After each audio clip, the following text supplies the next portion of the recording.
The Walter family always said business was in our blood.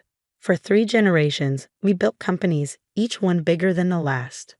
But as I watched security take my ID badges and lock me out, I realized that money mattered more than family. I expected better from you, Henry, Uncle James said, standing by my desk with his usual disappointed look. You wasted company resources on side projects while we're preparing for the IPO. The board had no choice. I carefully placed my family photos into a cardboard box. One picture stood out. It was from 5 years ago, showing Uncle James, my dad, and me at the launch of Walter Solutions. Before Dad passed away. Before everything changed. The neural network project isn't a waste, I said quietly. If you just look at the test results. Enough. Uncle James slammed his hand on my desk, making my trophies shake, including the Best Innovation Award he had given me last year. The board has spoken.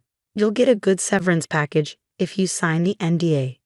My name is Henry Walter, and until today, I was the Chief Technology Officer of Walter Solutions, one of the fastest growing cybersecurity companies in Silicon Valley. My father and uncle had started it in our garage. I helped build it from nothing. But I made one big mistake. I created something they couldn't control. At the elevator, my lead developer, Julie, stopped me. They're already trying to access your project files, she whispered. But don't worry, everything important is safe. I nodded, thinking of the backup server only she knew about. Keep me updated. As I walked to my car, the heavy San Francisco fog matched my mood. 5 years of hard work, long hours, countless ideas, a groundbreaking AI system that could change everything, gone because it didn't fit the company's IPO plans. My phone buzzed. A message from Tom. They're going through your code now. Your uncle has the whole team trying to understand the neural network. Good luck with that. Neural networks are naturally complex. But my eye was more than that. It could adapt, evolve, and learn in ways even I didn't fully predict. That's what scared the board. It's too unpredictable, Uncle James had said in our last meeting. We need products we can control, not experimental AI that might go rogue. If only he knew what it could really do. I drove to Golden Gate Park and sat on my usual bench overlooking the bay. Dad and I used to come here when we needed to solve coding problems. He believed in letting ideas grow. Innovation isn't about playing it safe, son, he once told me. It's about seeing possibilities others miss. Dad passed away 2 years ago, heart attack in his sleep. Uncle James took over and changed everything.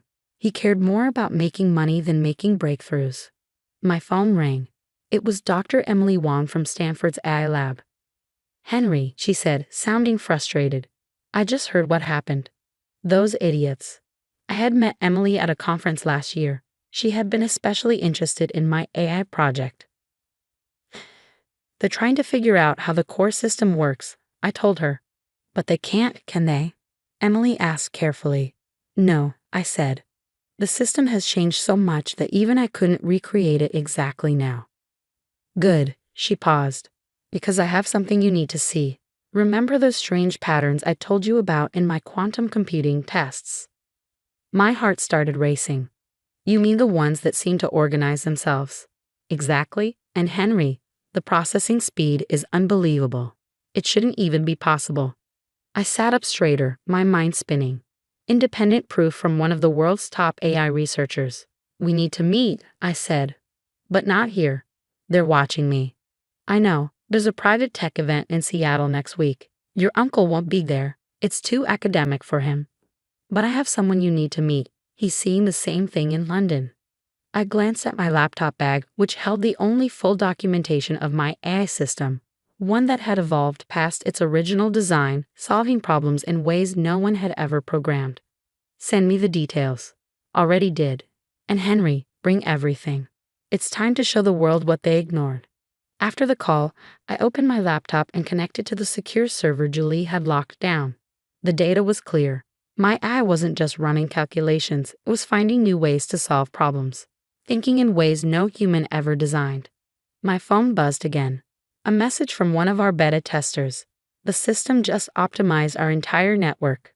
Cut energy use by 60% while improving performance. How is this possible?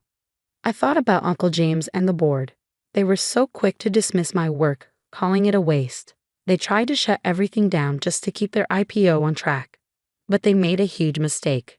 They thought taking the company's servers would stop me.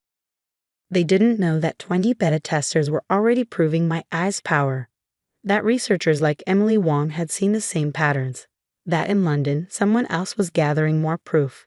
Tomorrow, I book my flight to Seattle. In 1 week, everything will change. But first, I have data to analyze.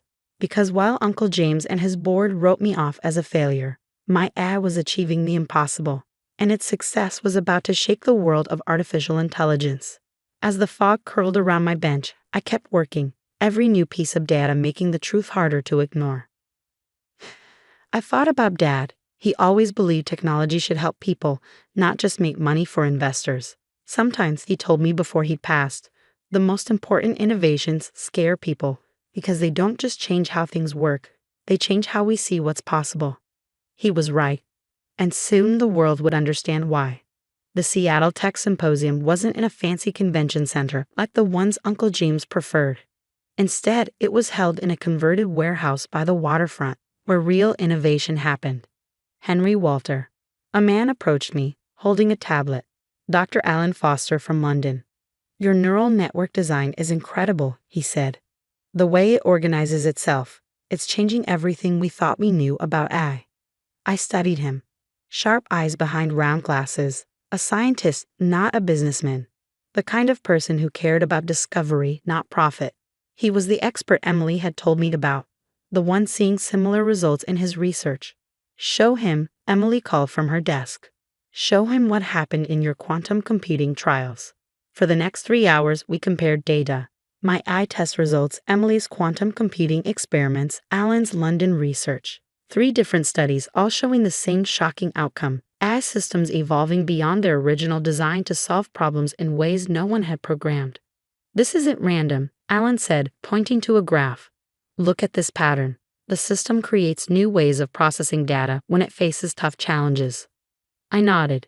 And once we recognize the pattern, we can guide its evolution, shape how it learns. Exactly, Emily added. But it's more than that. The way these systems organize themselves. It's not just an upgrade. It's a whole new kind of computing. I pulled up my latest analysis, my hands shaking. It's like developing their own intelligence, one that goes beyond our programming limits. Alan smiled. If we can understand and control this, we can change how computers solve problems forever. The idea was staggering. Normal AI followed the rules it was given, but our systems were rewriting the rules on their own, discovering solutions no human could have predicted. My phone buzzed. A message from Julie. Walter's servers are failing. Your uncle's team can't fix their security issues without the neural network. What should I do? I smirked. Nothing. Let them struggle. We had bigger things to focus on. For the next 3 days, we worked nonstop, combining research, refining the AI's learning process. More experts joined us, a quantum computing specialist from Tokyo, an AI ethics researcher from Berlin, a neural network scientist from Singapore. Each person brought new insights. Each piece of data confirmed what we already knew. This wasn't just a breakthrough. It was the beginning of something far bigger. It's not just one type of problem solving, Dr. Tanaka from Tokyo said, showing his results. The system adapts to any challenge, security, data analysis, anything. It keeps learning and improving across all areas. Traditional AI never saw this, Emily added. They were only looking for small upgrades. No one thought to build a system that could truly evolve. On the 3rd day, we presented our findings to the symposium. The room was packed with researchers and developers, people who cared about pushing technology forward, not just making money. The data was clear. Hundreds of tests across different platforms, all showing the same thing. AI systems evolving beyond their original limits. And now we had a way to guide that evolution. During a break, my phone rang. An unknown number. Mr. Walter, this is Dr. Lisa Martinez from DRPA. We need to talk about your research immediately. The next week was a blur, meetings with government agencies, urgent reviews of our data, and security clearances being fast-tracked. Then came the call that changed everything. Mr. Walter, the DRPA director said, his tone serious, we've reviewed all the research. This is groundbreaking. We're approving special authorization for immediate use. How fast can you scale up? I thought about my beta testers, about Alan's and Emily's work, about the impact this could have. We're ready. The news broke that Friday morning. Revolutionary AI system achieves unprecedented problem-solving abilities. My phone exploded with messages. Reporters, tech leaders, excited beta testers. And then the one I had been waiting for. Uncle James. Henry. His voice was different this time. No more authority. No more control. The board would like to offer you full control of R&D at Waltert. No, thank you. I cut him off. Actually, I'm heading to a meeting at MIT. They're launching a new AI research center focused on evolutionary computing. I'm leading it. The silence on the other end was deep. The next few months were a whirlwind, training developers, setting up research labs, partnering with tech companies. But the results were beyond anything we imagined. Climate models became more accurate than ever. Medical research sped up at an unbelievable pace. Security systems adapted faster than hackers could strike. 1 year after my humiliating exit from Waltert, I stood on stage at the World Technology Summit, presenting our breakthroughs. Thousands of developers and researchers filled the room. Uncle James was there. His smile was tight as the standing ovation lasted nearly 10 minutes. The future of computing, the president announced, begins today. But the real victories weren't in headlines. They were in small, unexpected places. A nonprofit using our AI to predict and prevent floods. A medical lab discovering treatments faster than ever. A cybersecurity team stopping attacks before they even started. Emily now runs the East Coast Research Center. Alan leads a European hub in London. Julie oversees implementation, ensuring every breakthrough builds on the last. Then, last week, I got an email that stopped me in my tracks.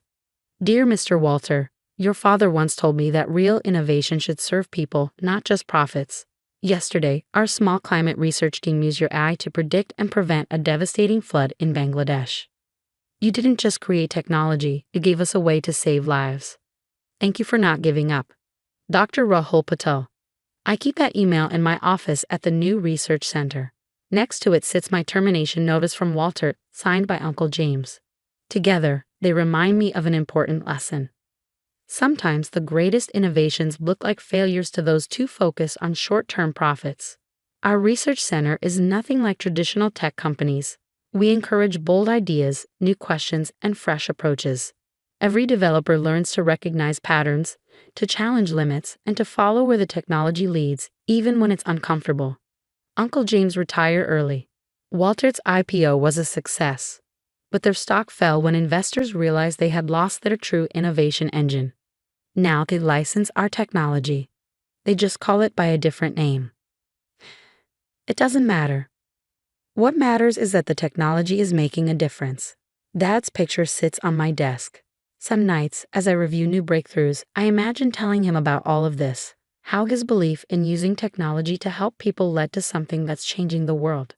How the biggest innovations are often the ones that scare people the most. The evolution patterns we discovered are now core principles in AI research. Our self-organization frameworks are taught in universities.